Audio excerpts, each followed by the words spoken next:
Hello dear students, welcome to all of you. आज के इस लेक्चर में हम सभी इलेक्ट्रिक सेल्स के कम्बिनेशन को देखेंगे और समझेंगे कि इलेक्ट्रिक सेल्स की कम्बिनेशन कितने टाइप में होते हैं। ठीक है, सबसे पहले हम लोग समझ लेते हैं इलेक्ट्रिक सेल क्या होती है।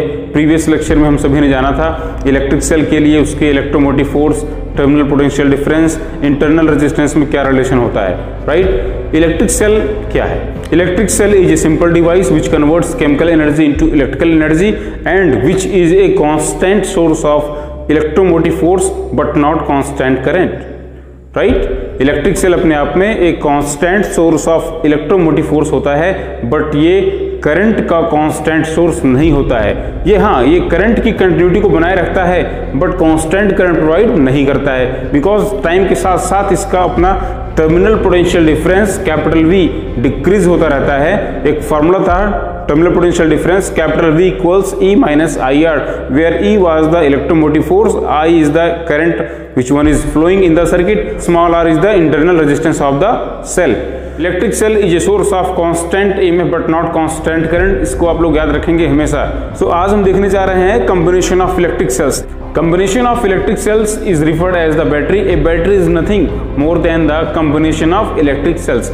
Multiple cells को आप combine कर दीजिए तो आपको एक सिस्टम मिलेगा, उस सिस्टम का नाम ही क्या है? बैटरी है। So note it down that the combination of cells is referred as the battery, and in general cells may be connected in of three types. First one is in parallel form, second one is in series form, and third one is in mixed form. So cells का combination parallel, series या mix form में हम लोग करते हैं। आज हम लोग देखेंगे इस लेक्चर में पैरेलल कॉम्बिनेशन किस तरीके से किया जाता है और पैरेलल कॉम्बिनेशन में इलेक्ट्रिक सेल्स के द्वारा मिलने वाली इलेक्ट्रिक करंट की वैल्यू के लिए फार्मूला क्या होता है। आप लोग नोट कर लेंगे, फार्मूला होता है I equals N capital E upon small r plus NR, where N is the number of cells which one are connected in the parallel, capital E is the electromotive force of individual cell, capital R is the external resistance in the circuit, small r is the internal resistance of the individual cell.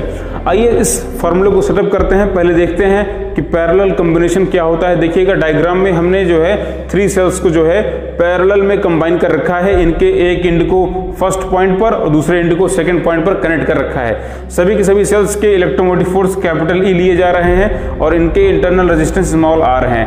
Right, as now you see, if you look at the diagram, cells are connected in the parallel, so the electromotive force of the battery would be same as that of the individual cell. जो पूरी cell का जो combination ने किया है parallel में, जो बनेगी बैटरी, उस बैटरी का इलेक्ट्रोमोटिव फोर्स इन्हीं सेल्स के इलेक्ट्रोमोटिव फोर्स के इक्वल ही होगा, बिकॉज सेल्स यहाँ पर पैरेलल में कनेक्टेड हैं। So note it down that the as cells are connected in the parallel, so the EMF of the battery will be same, capital E. Okay, now just assume that the total internal resistance or the equivalence internal resistance of the battery be capital R dash. जो हमारी battery बनी है उस battery का total internal resistance जो हुआ है मान लेते हैं वो R dash है। Then it can be written as the 1 upon R dash equal to 1 upon R plus 1 upon R plus dash dash dash up to nth term. ठीक है, टोटल यहाँ पे क्या है, यहाँ पे देखिए सभी सेल्स जो है पैरेलल में कनेक्टेड हैं और पैरेलल कॉम्बिनेशन के लिए इंटरनल इक्विवेलेंस रेजिस्टेंस का फार्मूला क्या हो जाएगा? 1 upon R equals 1 upon small r plus 1 upon small r dash dash dash up to nth term, that is the n into 1 upon R. So internal equivalence resistance equal to R dash equal to small r upon n. Now just assume that the पूरी battery के circuit में जो है external resistance की value capital R है, then total resistance equal to internal resistance plus external resistance, that is the small r upon n plus capital R. Hence total resistance in the circuit with battery that is the R net equal to small r upon n plus capital R. Now we are in the position to define the value of the electric current in the circuit. So therefore the value of the electric current in the circuit is small I equal to electromotive force capital E upon net resistance R net, that is the capital E upon small r upon n plus capital R, that is NE upon small r plus NR. So value of the electric current small I equal to N capital E upon small r plus NR. Now you just look at the formula. What is the result of this one? if the internal resistance small r is much more greater than the external resistance, that is the small r is greater than the capital R.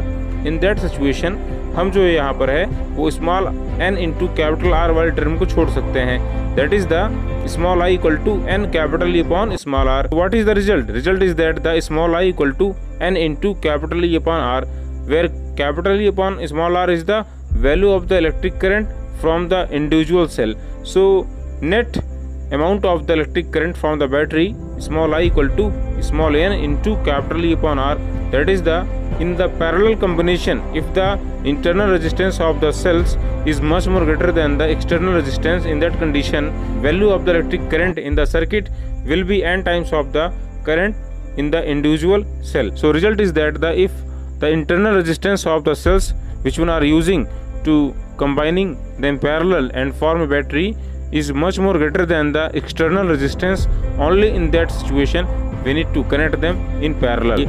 In that situation हमें जो है electric current की value अधिक तब मिलेगी यदि हम उन्हें पैरेलल में कनेक्ट करेंगे. सो पैरेलल कॉम्बिनेशन तभी किया जाएगा. ठीक है, आज के इस लेक्चर में बस इतना ही.